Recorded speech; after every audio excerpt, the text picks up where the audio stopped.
reste de ce côté-là. Je vais maintenant passer la parole à Tim Cassir du BRAL. Donc le BRAL, c'est en français, c'est le Conseil bruxellois pour l'environnement, c'est ça?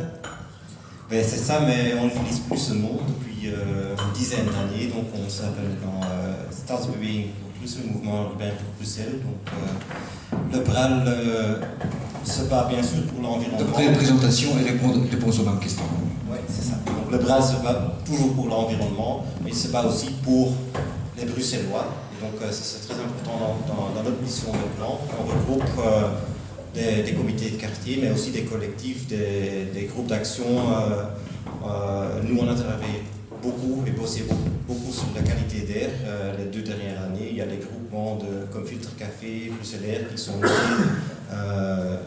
de ce travail. Donc, ça c'est vraiment notre point de vue maintenant à Bruxelles. On veut qu'on change Bruxelles pour les Bruxellois.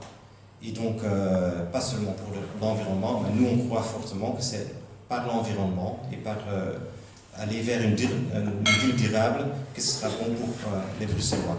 Ça, c'est un peu notre point de vue. Alors, sur le métro, nous, on pense qu'il y a de la place pour les métros à Bruxelles. Comme organisation qui se bat pour l'environnement, comment peut-on être contre un métro?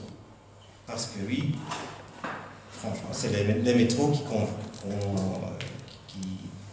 qui motivent les gens à quitter les voitures. Certainement, si on pense à l'échelle métropolitaine. Mais, est-ce que notre grande question ici, est-ce que c'est ce métro qu'il nous faut? Et donc ça, c'est vraiment la question que BRAL pose. Et on a déjà un bémol parce qu'on se bat avec les comités de quartier, avec les groupes, les collectifs, etc.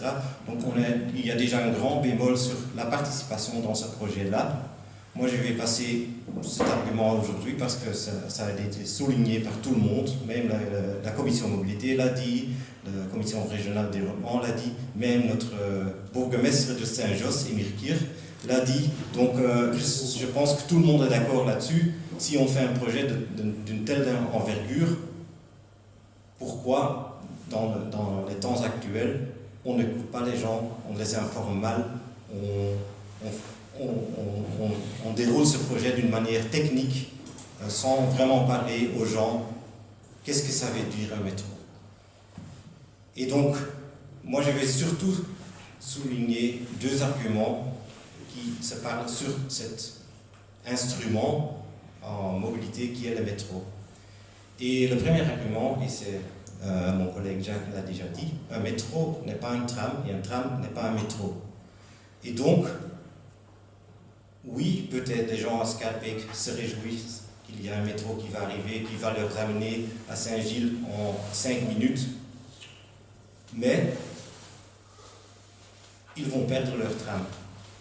Et donc, le STIP nous vend toujours le projet de métro comme un nouveau métro, mais il n'argumente jamais qu'ils vont délaisser le tram pour ça. Et que c'est toute une autre forme de mobilité qu'ils vont mettre à Scarbeck. Il y a un argument de capacité qui dit voilà, le tram 55 il est en sous-capacité, et c'est vrai, à des heures de pointe, il est souvent plein, le 55. Mais un métro n'est pas un tram, juste un tram plus large. Un métro, c'est un tout autre instrument. On doit le mettre en sous-sol, on doit descendre pour le prendre.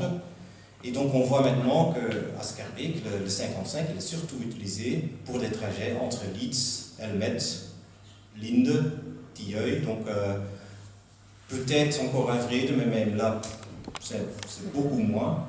Et donc le métro ne sert pas à ça. Le métro n'est pas un instrument pour se déplacer entre Leeds et Elmet. Et donc le STIP doit être honnête et dire que ce n'est pas un remplacement d'un tram par un métro juste en termes de capacité, mais que c'est tout un autre instrument de mobilité qu'ils vont mettre là à Scarbeck. Et donc, si moi je suis Scarbecois, je prends ce tram 55, si moi je dois prendre ce tram 55 de chez moi, Cage aux Ours, jusqu'à Elmet où mes enfants sont à l'école, ben, le métro ne sert à rien. Parce que le temps de descendre dans le métro, le temps d'attendre le métro, le temps de retrouver la surface à elle-même, ben, je suis plus vite à pied. Est-ce qu'on peut aller à pied? Oui, on peut aller à pied, maintenant on est pressé. Et donc, il y a le tram, et donc ce tram sert avec des enfants pour pas mal de gens pour amener ces enfants à l'école. Et donc le métro n'a pas cette même vocation. Donc le STIP doit être honnête. S'ils mettent un métro, ce n'est pas pour remplacer le tram, c'est tout un autre instrument. Et donc je vais peut-être me réjouir des soirées comme ici, comme maintenant, que je dois venir ici, et je peux être ici en 10 minutes, même moins. Donc à ce moment-là, ça peut être fort utile, mais pour les trajets quotidiens, c'est tout un autre instrument, et donc il faut être honnête avec ça quand on parle de ça. Deuxième argument sur le tracé, c'est qu'un métro est un instrument à l'échelle métropolitaine. Il faut le penser à l'échelle métropolitaine, et il faut aussi alors servir des points qui ont cette envergure métropolitaine.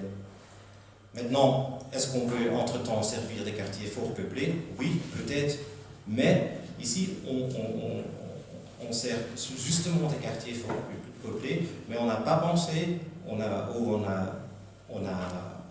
il y a DOX qui a été créé, il y a le site Josaphat qui est là, donc il y a plein de points d'échelle métropolitaine qui peuvent être sur ce trajet, mais on n'a pas fait parce que justement on voulait faire en même temps une solution pour deux problèmes, la sous-capacité de 55 et créer ce tram, cette ligne de métro vers le nord. Et donc là, on crée une ligne de métro qui ne va pas répondre à notre demande sur l'échelle métropolitaine. Il s'arrête à Bordel. Mais quel nafteur va aller jusqu'à Bordel pour là prendre le métro quand il a encore peut-être, oui, il va être encore en embouteillage sur la chaussée d'Acte, mais c'est que 15 minutes, voire 20 minutes. Donc il a déjà eu toute l'embouteillage sur le Ring ou sur la chaussée d'Acte à Diegem, à Haren, etc. Pourquoi il mettrait sa voiture là dans un P plus R pour encore prendre là le métro? Il ne va pas le faire. Si on fait une ligne comme ça à l'échelle métropolitaine, il faut le faire ensemble avec la Flandre. La Flandre a le projet Brabantnet. Eux, ils veulent une ligne qui va de l'aéroport vers la gare du Nord, mais ils ne mettent pas ensemble le projet. Le tram de Brabantnet, il va faire le trajet du Roger. Donc le tram 62. Ça, c'est le trajet qu'il propose à la région flamande. Donc, il y avait même la possibilité de mettre tout ça ensemble, ils n'ont pas fait.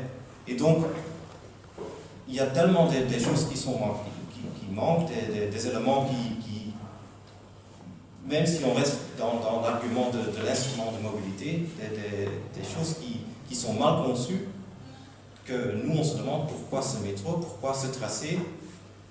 Oui, peut-être on a besoin de métro vers le nord, mais ce métro, non, nous on ne le croit pas.